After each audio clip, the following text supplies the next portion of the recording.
Let the torch of freedom burn.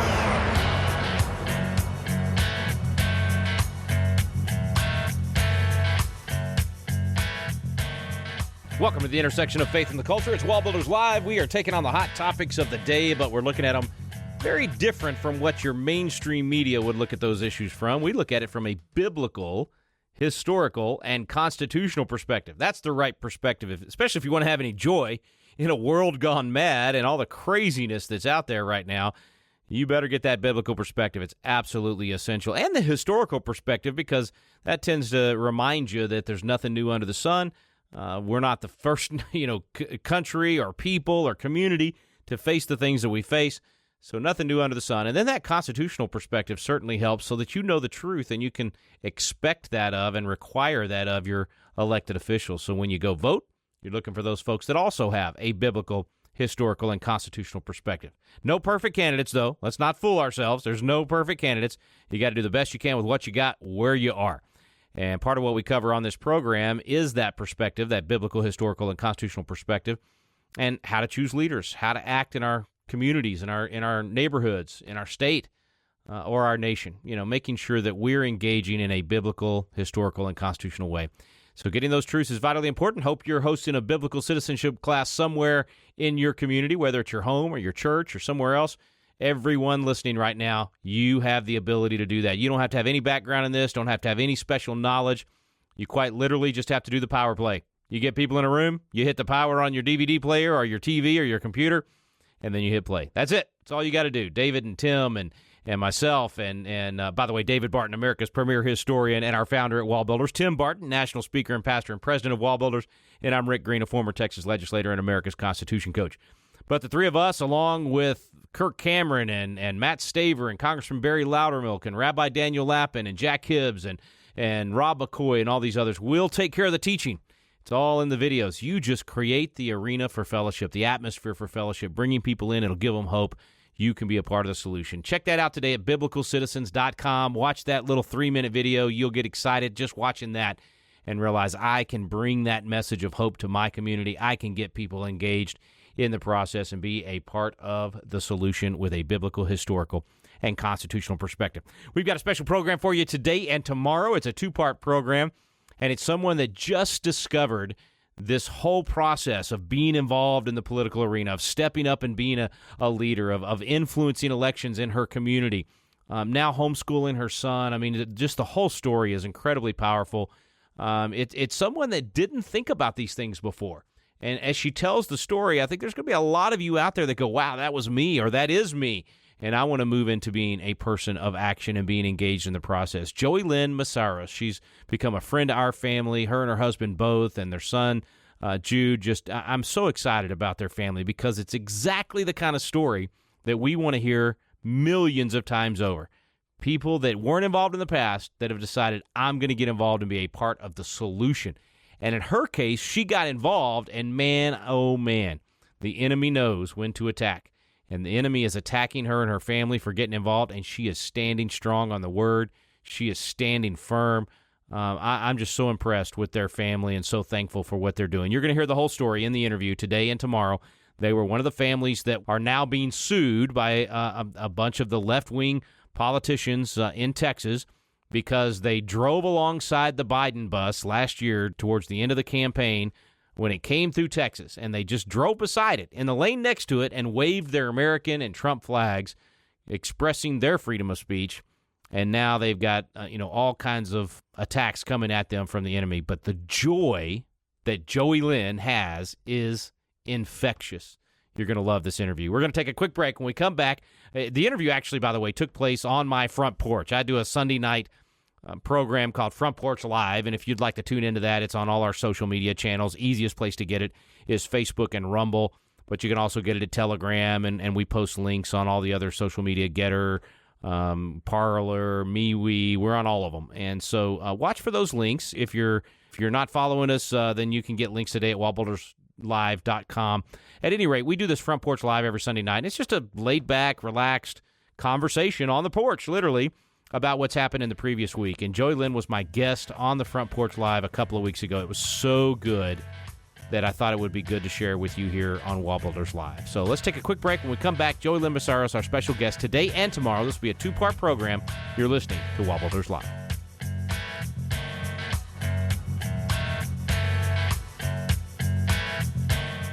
Have you ever wanted to learn more about the United States Constitution, but just felt like, man, the classes are boring, or it's just that old language from 200 years ago, or I don't know where to start? People want to know, but it gets frustrating because you don't know where to look for truth about the Constitution either. Well, we've got a special program for you available now called Constitution Alive with David Barton and Rick Green, and it's actually a teaching done on the Constitution at Independence Hall in the very room where the Constitution was framed. We take you both to Philadelphia, the cradle of liberty in Independence Hall, and to the WallBuilders Library, where David Barton brings the history to life to teach the original intent of our founding fathers. We call it the Quick Start Guide to the Constitution because in just a few hours through these videos, you will learn the Citizen's Guide to America's Constitution. You'll learn what you need to do to help save our constitutional republic. It's fun, it's entertaining, and it's going to inspire you to do your part to preserve freedom for future generations. It's called Constitution Alive with David Barton and Rick Green. You can find out more information on our website now at wallbuilders.com. Time for our special guest. I'm excited about this. You know, we have been challenging patriots to get involved and do things and be active and let their voice be heard for years. And when they do, and the left tries to cancel them or the left attacks them, we need to come together and defend our fellow patriots.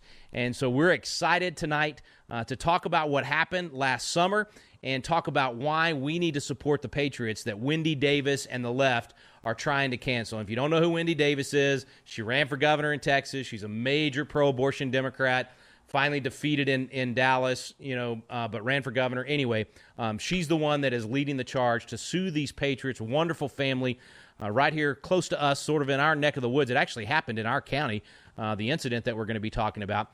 But anyway, we're excited to have JoeyLynn Mesaros. Did I say it right? That's it. Okay, joining us. And Robert couldn't be here, but you and your husband, Robert, got involved last year. Had you been involved in politics before that? Not much longer before that. Yeah. This is a pretty new journey for us. We started really caring about politics last year. I actually started caring about speaking up and speaking out about things that were important to me. I lived a life of just agreeing with people, even when I didn't actually agree with what they were saying, just to keep the peace. And I would go to bed at night and think, this just isn't settling right. They don't even know who I am or what I think. And as election was rolling around, I had friends that were talking about how much they hated white people and Trump, and to my face. Wow. And I was just thinking, I am just not being true to myself. I'm not being true to my son in the fact that I'm not demonstrating. He is more honest, at 10 years old than I was. And I thought this has to change. And so I went to the Comal County Republican office and I said, I need some signs for my front yard. Wow. And so I said, I'm starting in politics. And everybody said that is not the place to start expressing yourself. Putting a sign in your yard. Yeah. Now, wait.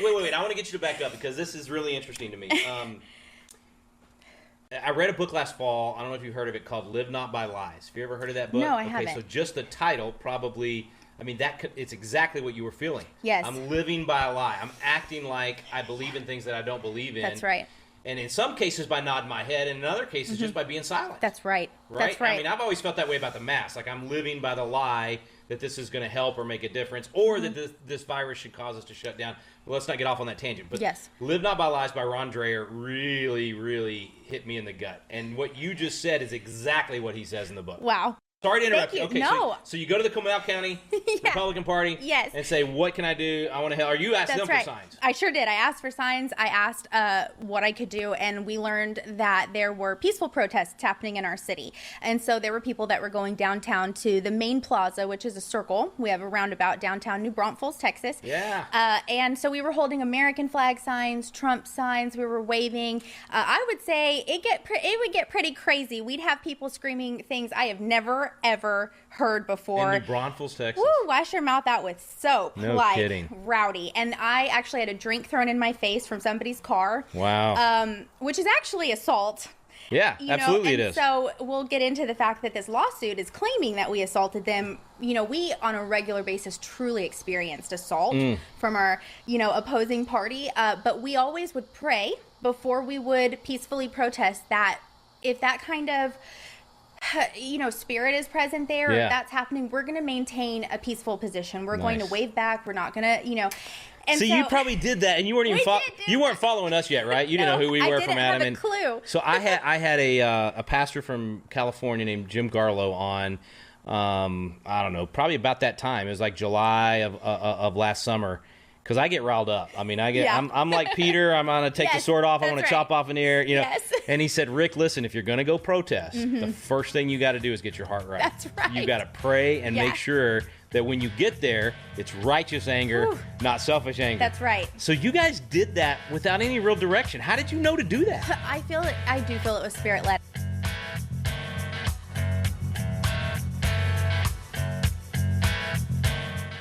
Hey guys, we want to let you know about a new resource we have at WallBuilders called The American Story. For so many years, people have asked us to do a history book to help tell more of the story that's just not known or not told today, and we would say very providentially, in the midst of all of the new attacks coming out against America, whether it be from things like the 1619 Project that say America is evil and everything in America was built off slavery, which is certainly not true, or things like even the Black Lives Matter movement, the organization itself, not the statement Black Lives Matter, but the organization that says we're against everything that America was built on, and this is part of the Marxist ideology. There's so many things attacking America. Well, is America worth defending? What is a true story of America? We actually have written and told that story, starting with Christopher Columbus, going roughly through Abraham Lincoln. We tell the story of America not as the story of a perfect nation or a perfect people, but the story of how God used these imperfect people and did great things through this nation. It's a story you want to check out. WallBuilders.com, The American Story. I feel like in retrospect, every step of the way has been directed by God. I'm confident that we've been chosen for this season, which is crazy because we're so average. We're so normal. I didn't even ask you about y'all. We have to back up. I'm terrible at this. I do radio interviews in like 20 minutes, and this is unusual for me. So let's back up. Okay. Yes. You and your husband live in New Braunfels, Texas. Comal County, which our executive director, Nathan Macias, used to be the state rep there years ago. Oh, wow. So this is like 2005, again, before I was involved in before politics. you were even involved. My husband's a plumber, and he's on call today. So he had to stay with the work truck and the phone in case any calls came in. I'm a stay-at-home mama. I hope you get lots of business today, Robert. Yeah, exactly. The phone better ring. And I'm so you homeschool? Mom. I homeschool. I pulled my son out of school in January after I started getting involved politically and really understanding what was going on in the public school system. Yeah. I was really listening and paying attention to what he was saying when he was coming home, and I couldn't even get into the school to find things out that I wanted to know because of COVID lockdowns.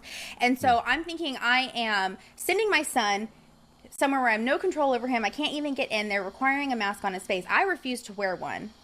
Why am I continuing to do this? He's coming home and saying, well, my gym teacher, she said that I have to wear a mask inside at home, even if you tell me not to. At home? At home, in the house, even if I tell him not to. What did he think of that? He said, and it he's so, 8 or 9? He's 10. He's 10. And so this is what I always felt that I had been instilling our values into him. The problem is that I was not speaking our values. And so I felt like I was raising, this bright young man, and he's intelligent. He's very clever. And you know what? He speaks up when I don't. But I started to watch him turn into somebody else, somebody I didn't know. And so, that hurts. He would not take his mask off.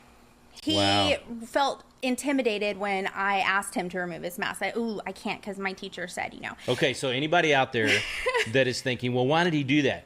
Do the math, okay? For 8 hours a day, he's being bombarded with that philosophy and made to feel guilty if he literally, like, you're killing people if you don't buy into what we're telling you. Right. So of course when he goes home and you have 5 hours with him, that's right.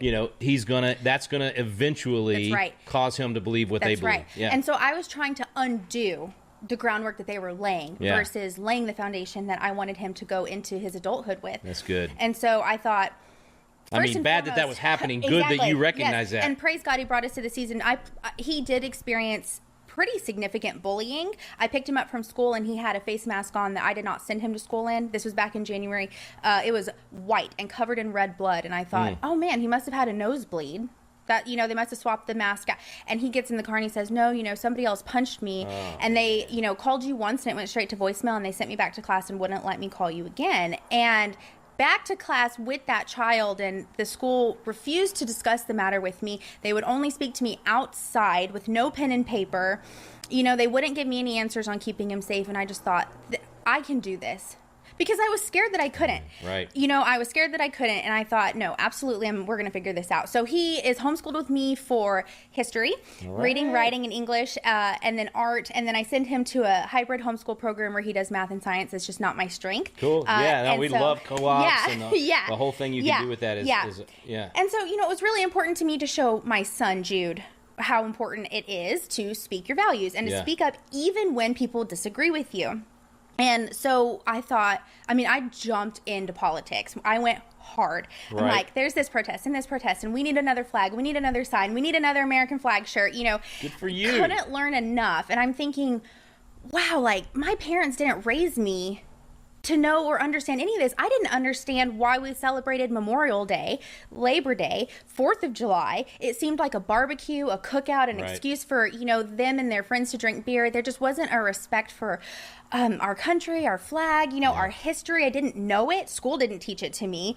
And so it's been this amazing, exciting journey where I'm learning while I teach my son, and I can't get enough information. And I couldn't care more than ever about the matters that are going on around us and how that affects not just our family, but everybody, including the people that we disagree with. Amen. And by the way, if you're watching this and you're listening to what she's saying and you're going, man, I feel that way. I wonder if I could do homeschooling. Yes. Yes, you can. Yes, you absolutely can. Millions of people have figured that out this year. Yes. It's doubling and tripling in states all over the country because parents have said, I don't know if I could do that, because we've been kind of not brainwashed, but conditioned to think you got to leave that to the experts. And so many families are finding what you're finding. That extra time with the kids, directing the curriculum that they have, all of those blessings. Anyway, you can do it as well. Okay. That's right.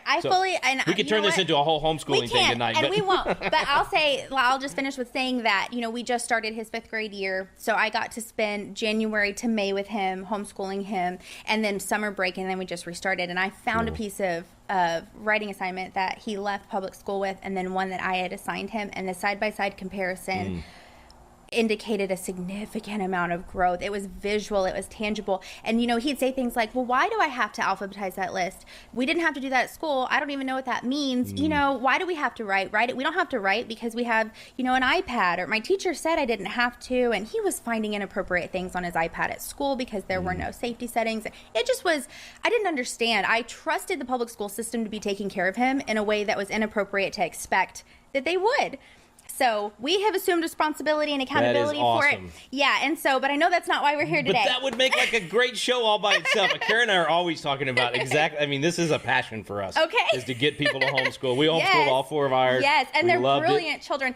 Your family is beautiful. Thank you. I am blessed to watch your beautiful children blessing you, and the interaction that you guys have in this family affair is incredible. Well, thank you. Yes. All right, so we love the fact that you chose to homeschool. This has been...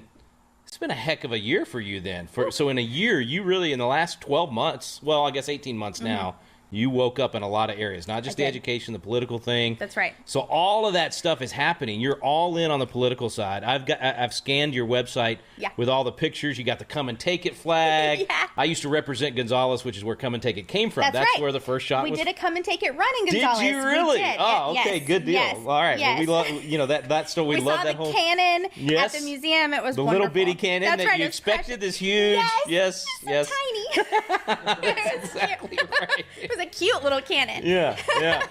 Oh, that's awesome. So anyway, I've loved looking at all y'all's pictures and going to rallies and the flags on the truck and all that. Yes. So here you were doing exactly what we've spent our whole life trying to get people to do.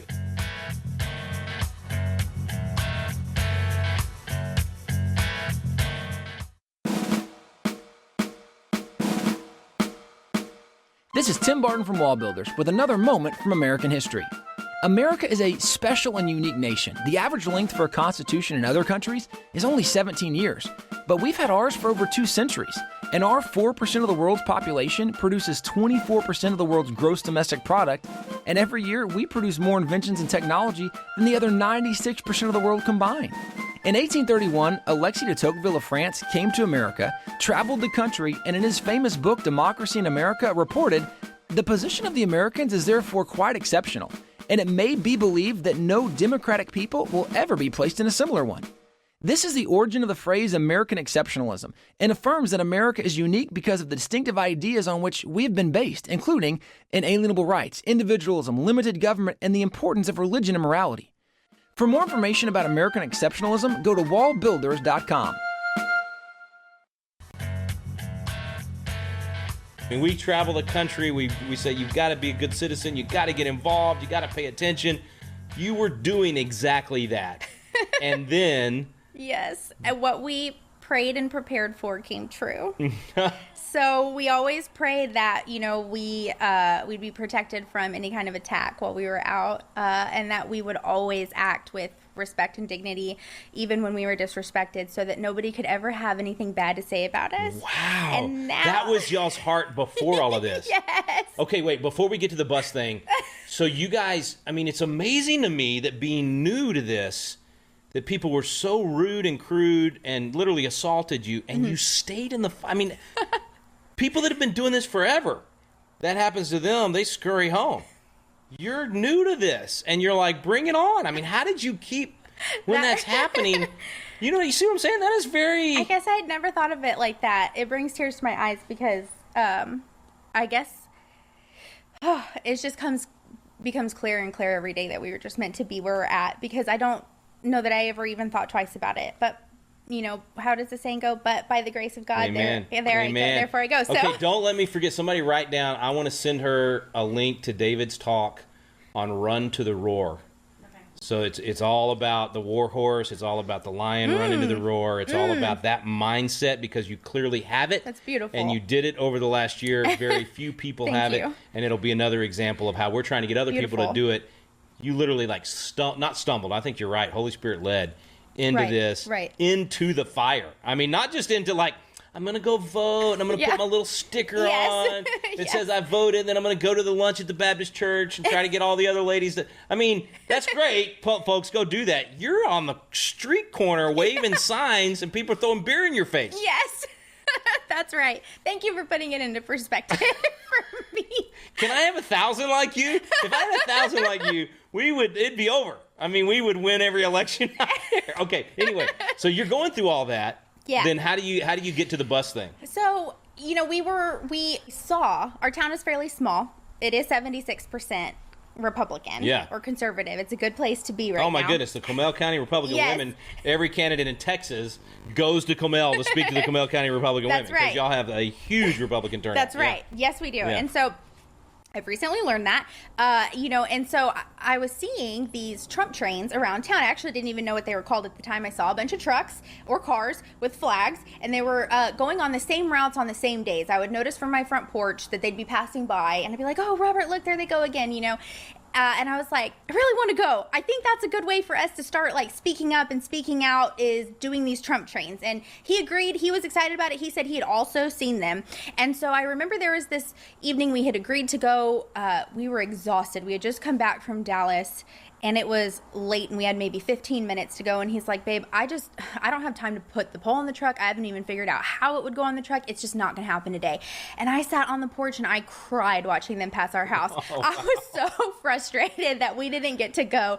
And then he said, okay, well, let's just jump in the truck and we'll go with them without a flag. Let's do that. Is that better? And it was just so incredible to see at least 100 vehicles just driving through this very small town, and it grew and it grew and it grew. And we found out there was a Facebook page, and they actually had meetings and they had other events. And the first ones we saw were boat trains, those long boats. Yes. And we kept seeing these videos of, just all these hundreds and hundreds of boats. Yes. So I saw that before I even saw these vehicle trains. Oh man, and it was happening everywhere. It was a beautiful sight. It was a beautiful sight to see everybody, and it was just encouraging. You're like, you're not alone. Yes. And that's what we would say. It's like, wow. We'd get home and we'd be like, did you see how many other people feel the same way that we did? Yeah. And it's interesting because we were all very different. And they were not all Christian conservatives. Right. They were not all white, but our value set. Yeah, absolutely. I loved it because you have a Harley Davidson, biker dude right here, and That's then right. Sweet little Christian family right here, and I mean, it was I loved it. Yeah, that's right. And so we had actually seen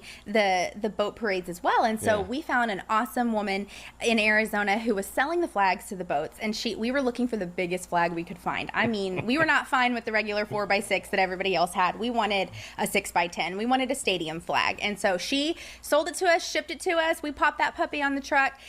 And it was not too much longer later, my husband had his tonsils removed. And so he was home. And at the time, our son was in public school.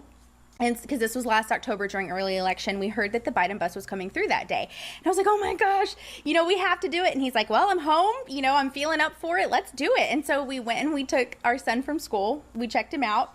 And we went and we lined up with some friends. We, prayed about it. We waited for the bus to come. It was very exciting. Again, the Biden-Harris campaign bus was coming through. We didn't know who was on it, but we knew it was a massive campaign. Right. And so... And by the way, taking your kid out of school to go do a political rally is the best thing you could possibly take your kid out of school for. We used to have not homeschool family. The homeschool families would come stand at the polls for us, but then other people would get their kids out of school just to come campaign. So brilliant. I love hearing this. Okay, yes. I was All right. like, ugh. And so we were excited. It was going to be fun. We had been doing the parades around town. People would set up their lawn chairs and wait for us to come through on the same days at the same time and wave. And we had a lot of people that did not like us and would intentionally show up to cause trouble. But for the most part, so many people were also encouraged that weren't able to be part of the train. That's and would right. say things like, thank you for getting out Yes. there and representing and speaking up and showing your support, because we can't. And so we are so glad that you're doing it. All right, friends, we're out of time for today. I got to interrupt the interview with JoeyLynn. We will pick up right where we left off. We'll get the rest of it tomorrow, so you have a fantastic day. If you're going to miss tomorrow for some reason, go to wallbuilderslive.com. It'll be available tomorrow there on the website. Thanks so much for listening to WallBuilders Live. We stand undivided.